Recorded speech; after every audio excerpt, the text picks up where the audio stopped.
भाई हमने तो सिर्फ अभी तक सब्जियों को पकाकर ही खाया है, लेकिन आजकल एक नया ट्रेंड शुरू हो चुका है वेजिटेबल्स जूस का। क्या वाकई में ये वेजिटेबल जूस हेल्दी होते हैं? इनके कोई हार्मफुल इफेक्ट्स होते भी हैं या नहीं?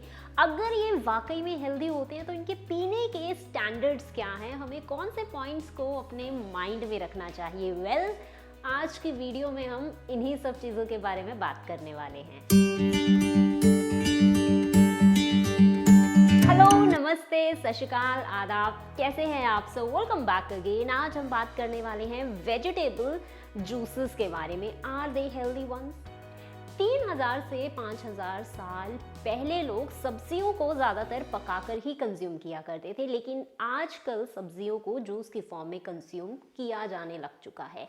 उस टाइम पर भी लोग सब्जियों को जूस की फॉर्म में लेते थे, लेकिन उस टाइम पर सब्जियों से जूस बनाने का तरीका आज के मॉडर्न तरीके से बड़ा ही अलग है। उस टाइम पर सब्जियों को फर्मेंट करके उसका जूस बनाया जाता था, जो लगभग 7 से 10 दिनों में बनकर रेडी हो जाता था। और उनमें से जिन सब्जियों में बीज होते हैं और जिनका छिलका उतारने वाला होता है, उस कवरिंग को उतार कर रख दिया जाता था। लेकिन आजकल सीड्स और छिलके के साथ ही लोग जूसर में डालकर जूस का इस्तेमाल कर लेते हैं।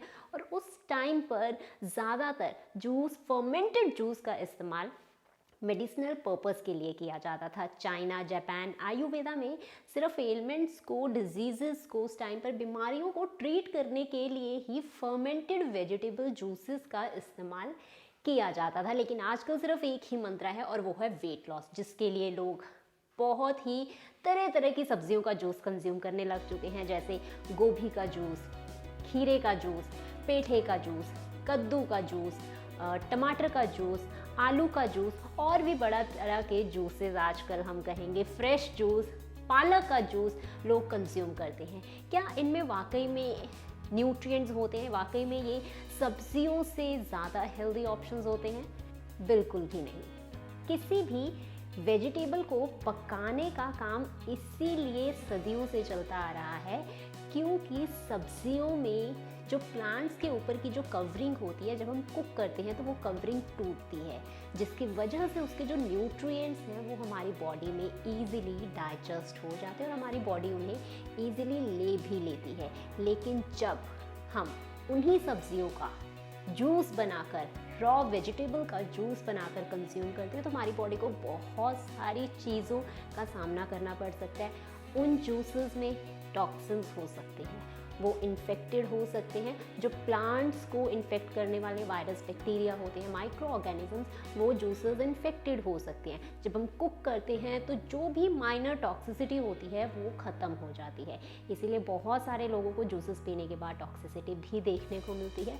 और इतना ही नहीं, ऐसी 3 चीज़ें जो वेजिटेबल जूसेस में सबसे ज़्यादा हाई क्वांटिटी में होती हैं, वो होते हैं सोडियम कंटेंट। आप जितना ज़्यादा वेजिटेबल जूस को कंज्यूम करते हैं उसमें सोडियम कंटेंट उतना ही ज़्यादा हाई होता है। फॉर एग्जांपल, अगर हम टोमेटो जूस की बात करें, उसमें सोडियम बहुत ही ज़्यादा हाई प्रेजेंट होता है। तो देख कर ही इंसान को कंज्यूम करना चाहिए कि उन्हें कोई मेडिसिनल एलिमेंट है या फिर नहीं। और कुछ वेजिटेबल जूसेस का डायरेक्ट मेडिसिन के साथ इंटरैक्शन भी होता है, जिससे पर्सन की हेल्थ बहुत ही ज़्यादा खराब हो जाती है और उन्हें haemorrhage of kidney, colon and even haemorrhage of liver भी देखने को मिल जाता है।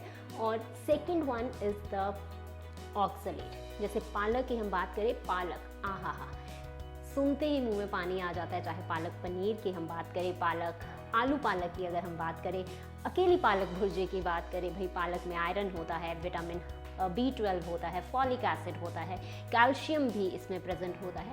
तो पालक तो ऐसे लगता है जैसे सर्दियाँ आई तो पालक तो हमारे लिए बहुत ही बढ़िया एक हेल्दी सब्जी कारगर साबित होने वाली है। लेकिन अगर आप पालक के जूस को कंज्यूम करते हैं तो उसमें 2 चीज़ें बहुत ही ज़्यादा हाई हमें देखने को मिलती हैं। पहली, sodium content. It means BP वालों के लिए बिल्कुल भी सही नहीं होता, डायबिटिक लोगों के लिए ये सही नहीं होता। Second is your oxalic acid. अब ये ऑक्सैलिक एसिड क्या होता है? भाई ऑक्सैलिक एसिड हम कह लें एक तरह का कंपाउंड होता है जो पालक ही नहीं, बहुत सारी हरी जो सब्जियां होती हैं उनमें हमें देखने को मिल जाता है।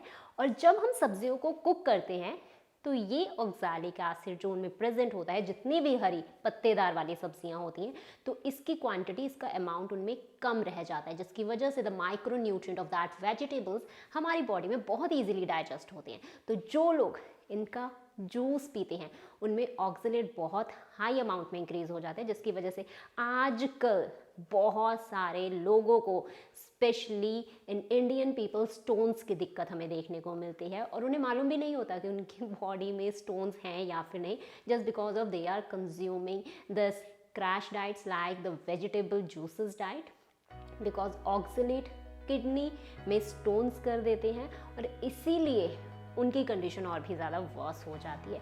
तो इसीलिए अगर आप चाहते हैं कि आपको एक हेल्दी और बैलेंस लाइफस्टाइल चाहिए, then definitely do not drink your vegetable, eat your vegetables.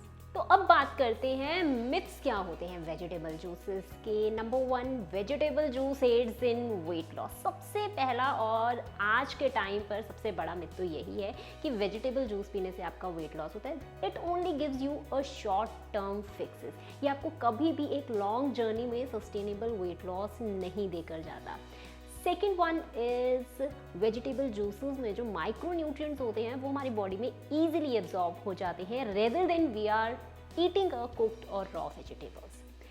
Vegetable juices में जो माइक्रो न्यूट्रिएंट्स होते हैं वो डायरेक्टली आपकी बॉडी में जाते हैं और उसके बाद डायरेक्टली आपकी बॉडी को एलिमिनेट करके निकल जाते हैं। आपका ब्रेन उन्हें डाइजेस्टेड फॉर्म और एब्जॉर्ब फॉर्म में एक्सेप्ट ही नहीं करता, बिकॉज आपके डाइजेस्टिव सिस्टम को ज़्यादा से ज़्यादातर चीज़ें सॉलिड फॉर्म में ही चाहिए होती हैं, तभी आपका ब्रेन उन्हें रीड कर पाता है, उन्हें तोड़ पाता है और सिग्नल्स भेज पाता है ताकि वो आपकी बॉडी में एब्जॉर्ब हो और उसके बाद जो टॉक्सिन्स हो वो एलिमिनेट हो।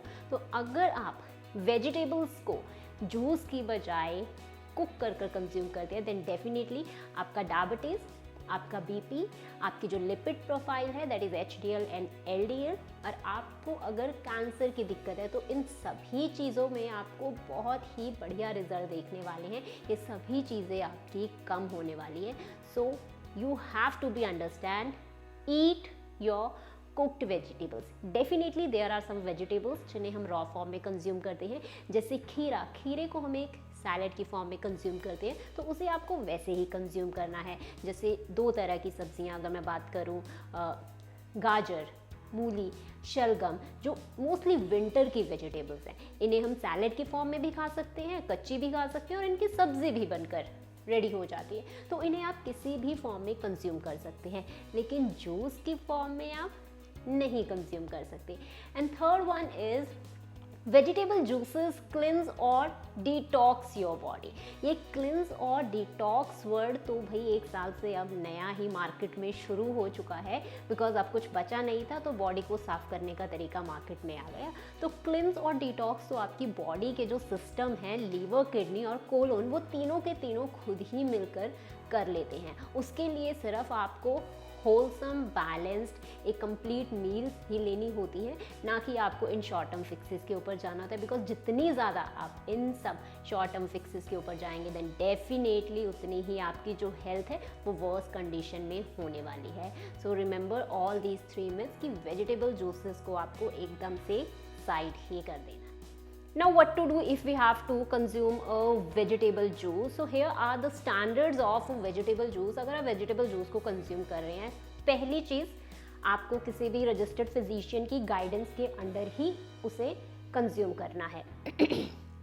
एंड द सेकेंड वन, वो डेफिनेटली आपको उसके स्टैंडर्ड्स भी बताएंगे, और अगर आपको नहीं मालूम तो मैं कुछ स्टैंडर्ड्स आपको क्लियर कर देती हूँ। फॉर एग्जांपल, अभी सर्दियाँ हैं, विंटर सीजन है, तो विंटर में सफ़ेद पेठा, जैसे ash gourd, wax gourd, winter melon और भी बहुत सारे नामों से जाना जाता है, उसका जूस बहुत ही ज़्यादा आजकल हम लोगों को देखने को मिलता है। तो उसके स्टैंडर्ड्स जो न्यूट्रिशन में दिए जाते हैं वो होते हैं कि सबसे पहले आपको सफ़ेद पेठे को धोना है। जब आप उसे वॉश करेंगे उसके बाद आपको उसे ब्लैंच करना है for next 10 minutes in boiling water. Blanching का फंडा इसीलिए रखा जाता है बिकॉज जितनी भी सब्जियां होती हैं ना, इनमें टॉक्सिन्स होते हैं, इनमें भी कीड़े लग जाते हैं, हम लोग को मालूम है। पेड़ों में लग गया, जड़ों में लग गया, सब्जी के बीच में लग गया, तो टॉक्सिन्स के कुछ चीज़ें इनके बीच में रह जाती हैं, माइक्रो ऑर्गेनिजम्स रह जाते हैं। इसीलिए इनमें कवरिंग्स की हुई होती हैं। इसके ऊपर जैसे अगर वो सफ़ेद रंग की हल्की सी कवरिंग होती है जो मैच्योर होते हैं, तो उन सभी माइक्रो ऑर्गेनिजम्स को वॉश आउट करने के लिए 10 मिनट की ब्लांचिंग हॉट वाटर में करनी बहुत ही ज़्यादा ज़रूरी हो जाती है। और उसके बाद उसको ड्राई करके हम कह सकते हैं आपको उसका जूस निकालना होता है, लेकिन उसका जूस फिर आप जूसर में डालकर नहीं निकाल सकते। जो कद्दूकस होता है, बेसिकली आपको छोटे छोटे टुकड़े काटने होते हैं और उस कद्दूकस में आपको कद्दूकस करना होता है।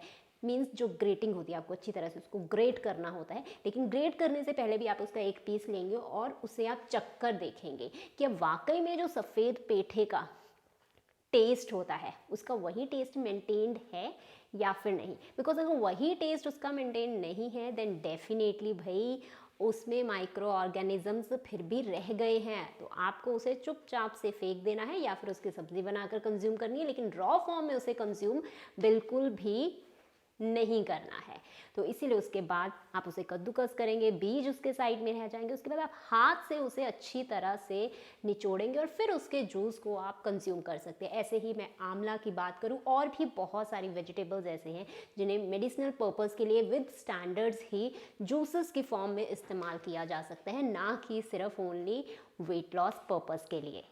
Now the harmful effects of vegetable juices, acute infections। जितना भी आप रॉ वेजिटेबल जूस को कंज्यूम करते हैं आपकी बॉडी में इन्फेक्शन होने के चांसेस उतने ज़्यादा हाई हो जाते हैं। आपको bloody vomiting, either bloody loose motions, या फिर आपके कोलोन, इंटेस्टाइन, लिवर, किडनीज में से हैमरेज हो जाती हैं, अंदर ही खून निकलने लगता है। और ऐसे 3 केसेस इंडिया में देखने को भी मिल चुके हैं। जो वेजिटेबल जूस खाली पेट कंज्यूम करते थे वो एक्सपायर हो चुके हैं। And second one is blood infection. Vegetable raw vegetable juices हमें बहुत ही कॉमनली देखने को मिलते हैं क्योंकि इसमें साइनाइड्स और टर्पेनॉइड्स प्रेजेंट होते हैं जो इमरजेंसी टॉक्सिसिटी ह्यूमन बॉडी में कॉज करवा देते हैं। एंड थर्ड वन, इनमें सोडियम कंटेंट, ऑक्जेलेट बहुत हाई अमाउंट में प्रेजेंट होते हैं, तो ये किडनी में स्टोन्स करवा देते हैं। हाइपरटेंशन भी बहुत सारे लोगों में कॉज करवा देते हैं। और बीटरूट जो बेसिकली सर्दियों में ही आता है, उसका जूस भी लोग आजकल बहुत ही ज़्यादा कंज्यूम करने लगे हैं। ओवर कंजप्शन जब करते हैं देन डेफिनेटली उसमें शुगर कंटेंट बहुत ही हाई होता है, जिससे डायबिटीज़ लोगों में बहुत ही ज़्यादा, that is the type 2 diabetes हमें देखने को मिलती है। एंड द नेक्स्ट वन, जितने भी वेजिटेबल जूसेज हैं दे कन्फ्यूज़ योर ब्रेन, तो साइकोलॉजिकल इश्यूज भी बहुत सारे लोगों में हमें देखने को मिलते हैं। Now what are the points you have to keep in your mind? Number 1 is do not drink your vegetables, you have to eat your vegetables.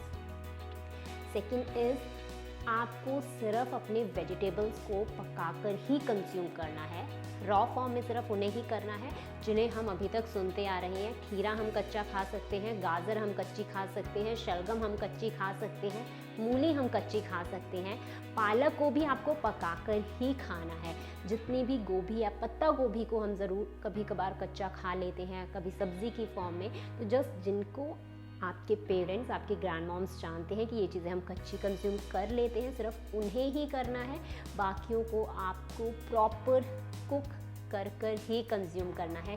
किसी में माइक्रो न्यूट्रिएंट्स बहुत ज़्यादा कम नहीं रह जाते। And the third one is your body is the product of what you are eating. So इसीलिए do not believe in these fad diets, do not believe कि vegetable juice पीने से बहुत ही ज़्यादा अमेजिंग रिजल्ट्स हमारी बॉडी को देखने को मिलते हैं। वो सिर्फ कुछ टाइम के लिए ही होते हैं। इस फैट डाइट को यहीं पर ख़त्म करके दोबारा से, यार इंडिया बहुत ही डाइवर्स है, चाहे फूड की बात करें हम, चाहे कल्चर की बात करें, चाहे सीज़न की बात करें, सभी में डाइवर्सिटी इंडिया में मेंटेन है। तो कुकिंग में भी वो डाइवर्सिटी अपनी मेंटेन रखो। जिन सब्जियों को जैसे खाया जाता है उन्हें वैसे ही खाओ। जैसे पेठे की ही बात कर लेते हैं भाई, सफ़ेद पेठा नॉर्थ इंडिया में स्वीट कैंडी की तरह इसका इस्तेमाल किया जाता है। अभी सर्दियाँ आ गई, पेठे का क्या, मीठे पेठे का मज़ा आता है। साउथ में इसको करी की फॉर्म में इस्तेमाल किया जाता है, सूप्स में इस्तेमाल किया जाता है। साउथ ईस्ट एशिया में विंटर मेलन की टी का इस्तेमाल किया जाता है। तो उन सभी जो अलग अलग फूड कल्चर्स हैं उनको एंजॉय करो। Thanks for watching the video. I'll meet you in the next video. Till then, take care. Bye bye. Be safe, be healthy and be happy. But जाने से पहले इस चैनल को ज़रूर सब्सक्राइब कर देना। ये वीडियो कैसी लगी मुझे कमेंट सेक्शन पर लिखकर ज़रूर बताना।